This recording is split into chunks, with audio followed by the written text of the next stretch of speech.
ನಾವದ್ವಿ ಗುಡೂಜಿ the ಆಯುರ್ವೇದಿಸಂನಲ್ಲಿ ನನ್ನ ಜೊತೆ doctor ಇದ್ದಾರೆ. ಡಾಕ್ಟರ್ ನಮಸ್ತೆ. ನಮಸ್ತೆ, ಐ ಆಮ್ ಡಾಕ್ಟರ್ ರಾಧಿಕಾ. ನಾನು ಗುಡುಚಿ ಆಯುರ್ವೇದದಲ್ಲಿ ಕನ್ಸಲ್ಟೆಂಟಾಗಿ ವರ್ಕ್ ಮಾಡ್ತಾ ಇದ್ದೀನಿ.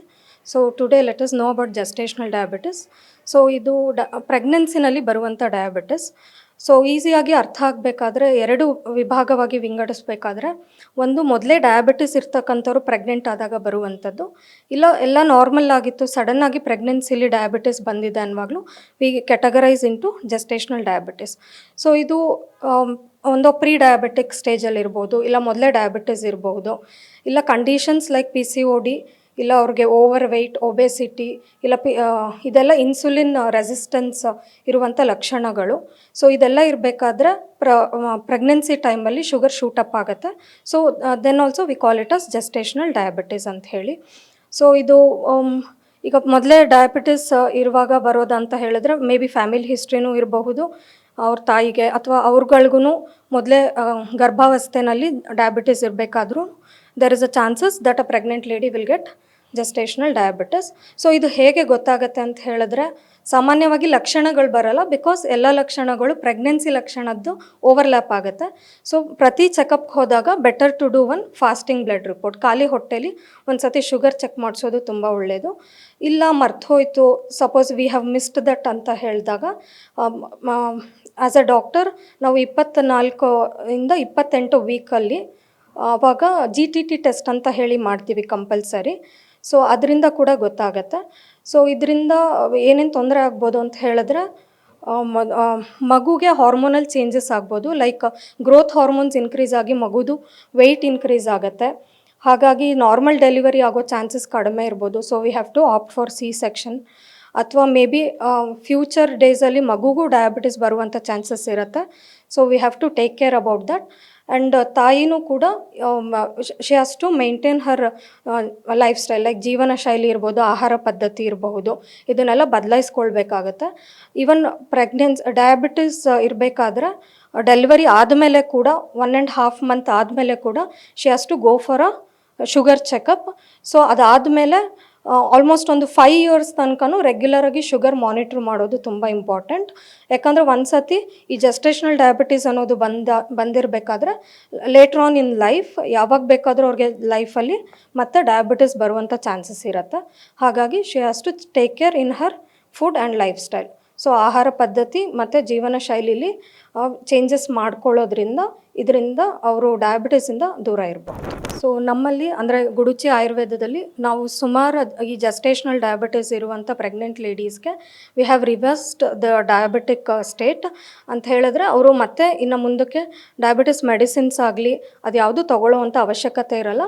ನಾವು ಹೇಳುವಂತಹ ಆಹಾರ ಕ್ರಮನ ಹಿತಮಿತವಾಗಿ ಮಾಡಿಕೊಂಡು ಇದ್ದರೆ they will get out of this gestational diabetes or the diabetes which they get in the future.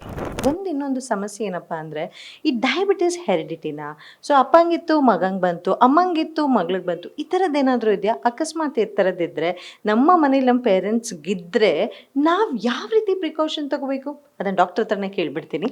ನಮಸ್ತೆ ಮೇಡಮ್. ಸೊ ನನ್ನ ಪ್ರಶ್ನೆಗೆ ಉತ್ತರ. ಸೊ ಈಗ ಸಪೋಸ್ ಫ್ಯಾಮಿಲಿ ಹಿಸ್ಟ್ರಿ ಇದೆ ಅಂದರೆ, ನಮ್ಮ ಮನೆಯಲ್ಲಿ ತಂದೆ ತಾಯಿ ಇಲ್ಲ ನಮ್ಮ ಸಿಬ್ಲಿಂಗ್ಸ್ಗೆ, ಅಣ್ಣ ತಮ್ಮಂದ್ರಿಗೆ ಯಾರಿಗಾದರೂ ಡಯಾಬಿಟಿಸ್ ಇದ್ದರೆ ನಮಗೆ ಬರುತ್ತಾ ಅನ್ನೋದು ಮೇಡಮ್ ಪ್ರಶ್ನೆ ಆಗಿತ್ತು. ಸೊ ಅದು ಬರುವಂಥ ಚಾನ್ಸಸ್ ಇರುತ್ತೆ. ಯಾವಾಗ ಅಂತ ಹೇಳಿದ್ರೆ, ನಾವು ಲೈಫ್ ಸ್ಟೈಲ್ ಸರಿಯಾಗಿ ಮಾಡ್ಕೊಂಡಿಲ್ಲ, ಆಹಾರ ಪದ್ಧತಿ ಸರಿ ಇಲ್ಲ. ಏನು ಲೈಫ್ ಸ್ಟೈಲ್ ಅಂದರೆ ಬೇಸಿಕಲಿ ತುಂಬ ಸೆಡೆಂಟ್ರಿ ಲೈಫ್ ಸ್ಟೈಲ್, ನಮ್ಮದು ಏನು ಫಿಸಿಕಲ್ ಆ್ಯಕ್ಟಿವಿಟಿ ಇಲ್ಲ, ಲೈಕ್ 24/7 ಸಿಸ್ಟಮ್ ಮುಂದೆ ಇರ್ತೀವಿ, ಅವ್ರ ಲಾಂಗ್ ಸಿಟ್ಟಿಂಗ್ ಅವರ್ಸು, ಏನು ಫಿಸಿಕಲ್ ಮೂಮೆಂಟ್ ಇಲ್ಲ. ಆಹಾರ ಪದ್ಧತಿ ಅಂತ ಬರೋದಾದರೆ ತುಂಬ ಕಾರ್ಬೋಹೈಡ್ರೇಟ್ ಜಾಸ್ತಿ ತೊಗೊಳ್ತೀವಿ ಈಗ. ಆಮೇಲೆ ಜಂಕ್ ಫುಡ್ ಜಾಸ್ತಿ, ಅಂದರೆ ಈಗ ತಟ್ಟೆ ತುಂಬ ಅನ್ನ ಹಾಕ್ಕೊಳ್ಳೋದು, ಸೈಡಲ್ಲಿ ಸ್ವಲ್ಪ ತರಕಾರಿ ತಿನ್ನೋದು. That is basically a wrong life style and wrong food habit also. So more of vegetables ತೊಗೊಳ್ಬೇಕು, ಫೈಬರ್ ರಿಚ್ ಫುಡ್ ತೊಗೊಳ್ಬೇಕು, ಮೋರ್ ಆಫ್ ಪ್ರೋಟೀನ್ಸ್ ಇರುವಂಥ ಆಹಾರ ತೊಗೊಳ್ಬೇಕು. ಲೈಕ್ ಒಂದು ಪ್ಲೇಟ್ ಅಂತ ಸಪೋಸ್ ನಮ್ಮ ಡಯಟ್ ಅಂತ ಬರೋದಾದರೆ ಒಂದು 25% ಪ್ರೋಟೀನ್ ಇರಬೇಕು, ಒಂದು 25% ಕಾರ್ಬೋಹೈಡ್ರೇಟ್ ಇರಬೇಕು, ಅಂದರೆ ರಾಗಿ, ಜೋಳ ಇಲ್ಲ ರೈಸ್ ಆ ಥರದ್ದು, ಇಲ್ಲ ಚಪಾತಿ. ಇನ್ನು 50% ಭಾಗದಲ್ಲಿ ನಾವು ನಮ್ಮ ಫ್ರೂಟ್ಸ್ ಮತ್ತು ವೆಜಿಟೇಬಲ್ಸ್ನ ಇನ್ಕ್ಲೂಡ್ ಮಾಡ್ಕೊಳ್ಬೇಕು ನಮ್ಮ ಆಹಾರದಲ್ಲಿ. ಸೊ ಬೇಸಿಕಲಿ ಇದನ್ನು ಟೈಪ್ 2 ಡಯಾಬಿಟಿಸ್ ಅಂತ ಹೇಳ್ತೀವಿ. ಲೈಫ್ ಸ್ಟೈಲ್ ಸರಿ ಇಲ್ಲದೆ ಇರಬೇಕಾದ್ರೆ ಇದು ಬರುವಂಥದ್ದು. ಸೊ ನಮ್ಮ ತಂದೆಗಿದೆ, ತಾಯಿಗಿದೆ, ನಮಗೆ ಬಂದೇ ಬರುತ್ತೆ ಅನ್ನೋದೇನೂ ಇಲ್ಲ. ತಂದೆ ತಾಯಿಯಿಂದ ಆಸ್ತಿ ಬಂದಿದ್ದು ಮಾತ್ರ ಇಟ್ಕೊಳ್ಳೋಣ, ಡಯಾಬಿಟಿಸ್ ಬಂದಿರೋದನ್ನ ಇಟ್ಕೊಳ್ಳೋದು ಬೇಡ. ಸೊ ಅದಕ್ಕೆ ಬೆಸ್ಟ್ ಆಪ್ಷನ್ ಅಂತ ಹೇಳಿದ್ರೆ ಗುಡುಚಿದೆ ಆಯುರ್ವೇದಿಸಮ್ಗೆ ಬರೋದು. ಇಲ್ಲಿ ನಾವು ಎಲ್ಲ ಟೈಪ್ 2 ಡಯಾಬಿಟೀಸ್ನ, ಆಮೇಲೆ ಟೈಪ್ 1 ಆ್ಯಂಡ್ ಈವನ್ ಜೆಸ್ಟೇಷನಲ್ ಡಯಾಬಿಟೀಸ್ನ ರಿವರ್ಸ್ ಮಾಡ್ತೀವಿ. So you can opt for the best choice in Guduchi ಆಯುರ್ವೇದಿಸಮ್. ಇವತ್ತಿನ ಯೂತು ಏನು ಮಾಡ್ತಾರೆ ಅಂದರೆ, so precaution is better than cure ಅಂತ ಹೇಳ್ತಾರೆ, ಅದು ಹೌದು. ಬಟ್ ಆದರೆ ನಮಗೆ ಡಯಾಬಿಟಿಸ್ ಬಂದಿದೆಯಾ, ಏನು ಕತೆ, ಅದು ಏನು ಕೆಲವ್ರಿಗೆ ಗೊತ್ತಾಗೋದೇ ಇಲ್ಲ. ಕೆಲವ್ರಿಗೆ ಬಂದಿದ್ರೂ ಕೂಡ ಅವರು ಸೇಮ್ ರೂಟೀನ್ ಫಾಲೋ ಮಾಡ್ಕೊಂಡಿರ್ತಾರೆ. ಸೊ ಇಂಥವ್ರು ಏನು ಮಾಡಬೇಕು, ಏನಾದರೂ ಟಿಪ್ಸ್ ಇದೆಯಾ? ನಾವು ಕೇಳ್ಬೇಡ ಅಲ್ಲ. ಹಲೋ ಸರ್, ನಮಸ್ತೆ. ನಮಸ್ತೆ ಮ್ಯಾಮ್. ಸೊ ಏನಾಗುತ್ತೆ ಅಂದರೆ, ಈ ಡಯಾಬಿಟಿಸ್ ಬಂದಾಗ ಮೇಜರ್ಮೆಂಟ್, ಪ್ರತಿಯೊಂದು ಡಯಾಬಿಟಿಸ್ ಅಂತಲೇ ಇಲ್ಲ, ಯಾವುದನ್ನು ನಾವು ಮೇಜರ್ ಮಾಡ್ತೀವಿ ಅದನ್ನು ನಾವು ಇಂಪ್ರೂವ್ ಮಾಡ್ತೀವಿ. ಫಾರ್ ಎಕ್ಸಾಂಪಲ್, ನನಗೆ ಎಕ್ಸಾಮಲ್ಲಿ ಪಾಸ್ ಆಗಬೇಕಂದ್ರೆ 35 ಮಾರ್ಕ್ಸ್ ಕೊಡಬೇಕು, ದಟ್ಸ್ ಅ ಮೇಜರ್ಮೆಂಟ್. 35ಕ್ಕಿಂತ ಕೆಳಗಡೆ ತಗೊಂಡ್ರೆ ಫೇಲ್ ಅಂತ ಇರುತ್ತೆ. ಹೀಗಾಗಿ ಡಯಾಬಿಟಿಸಲ್ಲೂ ಕೂಡ ನಾರ್ಮಲ್ ರೇಂಜ್ ಏನಿದೆ ಮತ್ತು ಎಕ್ಸ್ಟ್ರೀಮ್ ರೇಂಜ್ ಏನಿದೆ ಅಂತ ಗೊತ್ತಾಗುತ್ತೆ. ಸುಮಾರು ಜನ ಹೇಳ್ತಾರೆ ನನಗೆ ಗೊತ್ತಾಗುತ್ತೆ, ನನಗೆ ಶುಗರ್ ಜಾಸ್ತಿ ಇದ್ದರೆ ಗೊತ್ತಾಗುತ್ತೆ ಅಂತ ಹೇಳ್ಬಿಟ್ಟು ಅದಂಶದಲ್ಲೇ ಕೂತ್ಕೊಡ್ತಾರೆ. ಸುಮಾರು ಜನರಿಗೆ ಈಗ HbA1c ತುಂಬ ಜಾಸ್ತಿ ಇರುತ್ತೆ, ಸಿಮ್ಟಮ್ಸ್ ಏನೂ ಕಂಡಿರಲ್ಲ. ಅವ್ರ HbA1c 9 ಆಗಿರುತ್ತೆ. ಸಡನ್ ಆಗಿ 3-4 ಮಂತ್ಸ್ ಆದಮೇಲೆ ಅವರಿಗೆ ಒಂದು ದಿವಸಕ್ಕೆ ಸಡನ್ ಆಗಿ ಎಲ್ಲ ಸಿಮ್ಟಮ್ಗಳು ಕಾಣೋಕ್ಕೆ ಶುರು ಆಗಿರ್ತವೆ. ಅದು ನೆಗ್ಲೆಕ್ಟ್ ಮಾಡ್ತಾ ಬರ್ತಾರೆ. ಸೊ ದಯವಿಟ್ಟು ರೆಗ್ಯುಲರ್ ಪಿರಾಡಿಕ್ ಮೆಜರ್ಮೆಂಟ್ಸ್ ಏನಿದೆಲ್ಲ ತುಂಬ ಮುಖ್ಯ ಆಗುತ್ತೆ. ನೀವೇನು ಡಯಾಬಿಟಿಕ್ ಪೇಷಂಟ್ಸ್ ಇದ್ದರೆ at least once in 3 months HbA1c ಮಾಡೋಂಥಕ್ಕಂಥದ್ದು, ಮತ್ತು ರೆಗ್ಯುಲರ್ ಆಗಿ ನಿಮ್ಮ ಮನೇಲಿ ರ್ಯಾಂಡಮ್ ಬ್ಲಡ್ ಶುಗರ್ ಚೆಕ್ ಮಾಡ್ತಕ್ಕಂಥದ್ದು, ಇದನ್ನೆಲ್ಲ ದಯವಿಟ್ಟು ಮಾಡ್ತಾ ಹೋಗಿ. ನನಗೆ ಗೊತ್ತಾಗುತ್ತೆ ಅಂತವನ್ನು ಆ ಒಂದು ಉಡಾಫೇಲಿ ಹೋಗಬೇಡಿ, ಅದನ್ನು ನೆಗ್ಲೆಕ್ಟ್ ಮಾಡಬೇಡಿ. ಮತ್ತು ಎಲ್ಲಕ್ಕಿಂತ ಮುಖ್ಯ ಅಂತಂದರೆ, ತುಂಬ ಜನ ಕೇಳ್ತಿದ್ರು ನಮಗೆ ಯಾಕೆ ಬಿಟ್ಟು ಮೇಜರ್ ಮಾಡೋದು ಅಂತ ಅಂದ್ಬಿಟ್ರೆ, ಏನು ಮಾಡೋದ್ರಿಂದ ಆಚೆ ಬರೋಕ್ಕಂತೂ ಆಗಲ್ಲ ಅಂತ ಹೇಳ್ತಿದ್ರು. ಸುಮಾರು ಜನರಿಗೆ ನಾವು ಡಯಾಬಿಟೀಸಿಂದ ಆಚೆ ತೆಗೆದಿದ್ವಿ.